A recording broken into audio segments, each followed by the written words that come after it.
প্রত্যেকটা পূজা মন্দিরে কিন্তু আমাদের লাউড স্পিকার থাকে, লাউড স্পিকার গুলো বন্ধ থাকে। কিন্তু যেটা আমার এক সনাতনী ভাই বললেন যে আমার পূজা তো লগ্ন দিয়ে হয়, একটা সার্টেন টাইমে আমার পূজা হয়। আমার পূজা পুরোহিত যখন পূজাটা করে তখন সে ঘন্টা বাজায়, ঘন্টার সাথে আমাকে ঢাকও বাজাতে হবে, তার সাথে উলুধ্বনি হবে। এইটা তো আজান যেমন দেয়, কারোর ধর্মীয় বিধান সে পালন করে, আমিও আমার ধর্মীয় বিধান পালন করি। এই দুইটার সাথে সংঘর্ষ হওয়ার কোনো সম্ভাবনা নাই যতক্ষণ পর্যন্ত আমরা বিষয়টাকে ক্লিয়ার করে দিব যে উনি ওনার ধর্মীয় বিধিবিধান পালন করছেন, ওনারা ওনার ধর্মীয় বিধিবিধান পালন করছেন। কিন্তু যখনই এইভাবে করে আপনার একটার উপরে আরেকটা চাপিয়ে দেওয়া হয় তখনই সমস্যা। তবে হ্যাঁ, লাউড স্পিকার বাজানো, গান বাজানো এগুলো তো আমরা সবসময় বন্ধই রাখি, আজান দিলে বন্ধ হয়ে যায়। আরেকটা যেটা আপনাদের বলা হচ্ছে যে আপনাদের তরফ থেকে যে আমাদের যে বিজয় আপনাদের দশমীটা বলা হয় দুর্গা তার পিতার বাড়িতে আসে, মেয়ে হিসাবে মা দুর্গাকে ট্রিট করা হয়। আমি চাইলেই সাত সকালে আমার বাড়ির মেয়েকে, আমার বাড়ির মাকে ওইভাবে বের করে দিতে পারবো না। সরি টু সে, আমাদের একটা সময় আছে, আমরা সেই সময় করব।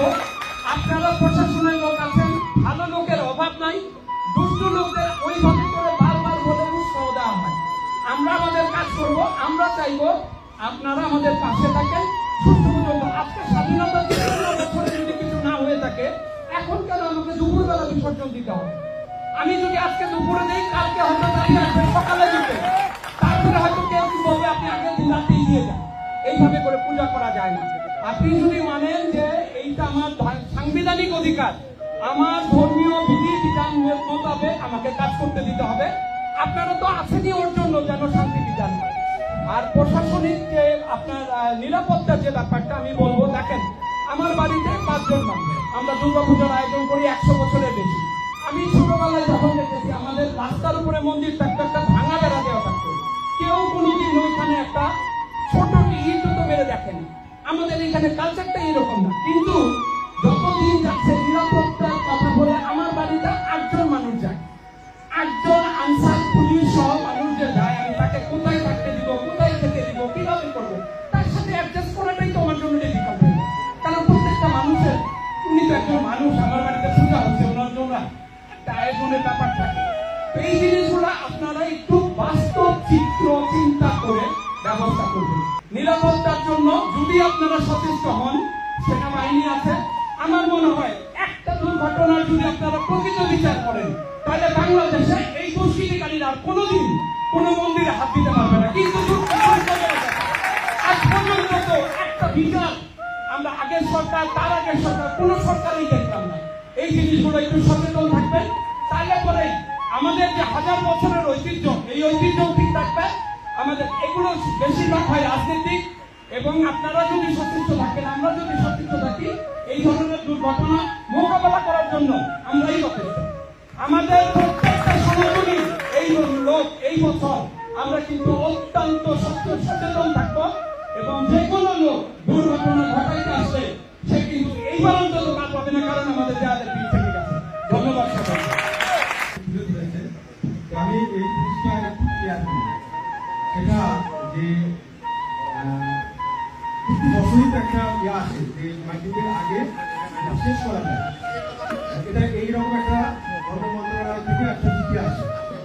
তো আমি যে ধর্ম মন্ত্রণালয়ের বাইরে কথা বলতে পারি, আপনারা সব বলেন সমস্যাটা একটু তুলে সেটা তো বুঝাই নিতে পারবো না, তাই না? সেটা এই জিনিসটা আপনাকে বুঝতে হবে। আমি ধর্ম মন্ত্রণালয়ের প্রেসক্রিপশনই তো আমি করেছিলাম, তাই না?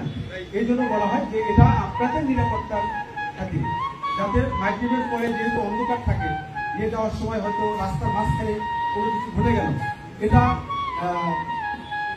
এই বিষয়ের জন্য বলা হয় সাধারণত। কারণ এটা ব্যাপারে যারা আমরা এই দায়িত্বশীল পদে রয়েছি তারা সবাই খুব চিন্তিত থাকি, খুবই চিন্তিত থাকি। আপনাকে যে একটার সময় করতে হবে তা না, আমি বলা হয়েছে যে মাইক্রোওয়েভের আগে শেষ করলে এটা মানে যেহেতু ধর্ম মন্ত্রণালয় থেকে ইয়ে আছে, এটা সবার নিরাপত্তার কাছে। আর যে জিনিসটা বললেন যে এখানে যদি কোনো রকমের, আমি এখানে আসছি, গত সরকারের নিয়ম আমি জানি না, গত সরকারের ওই রকমভাবে আমরা না, কিন্তু এখন আমি যে দায়িত্বশীল আছি, আমার এসপি স্যার আছেন, ডিআইজি স্যার আছেন, ওসি সাহেব আছেন, ফোর্স আছে, কোনো রকমের যদি কেউ কোনো রকমের, এটা আমি গ্যারান্টিতে বলে যাচ্ছি, এরকম করার চেষ্টা করে, তখন আপনারা আমার চোখের সামনে বিচার দিবেন। আমার চোখের সামনে সে বিচার দিবেন। কারণ কোন রকমের আমরা সব সময় সব ধর্মের লোকদেরকে শ্রদ্ধা দিয়ে থাকি, বিশেষ করে আপনাদের বেলায় এটা আরো আমরা বেশি সিনসিয়ার থাকি, যার কারণে আমাদের 5ই আগস্টের পরে দেখেন তো এটা আমি বলেছি যে 2 মিনিট বা 3 মিনিট যে আদানটা হয় এই সময় পূজা করতে আমি নিষেধ করি। হ্যাঁ, পূজা করতে নিষেধ করি। আমি শুধু বলেছি যে ঢাক ঢোলটা এই যে মাইক মাইক কিন্তু অযথা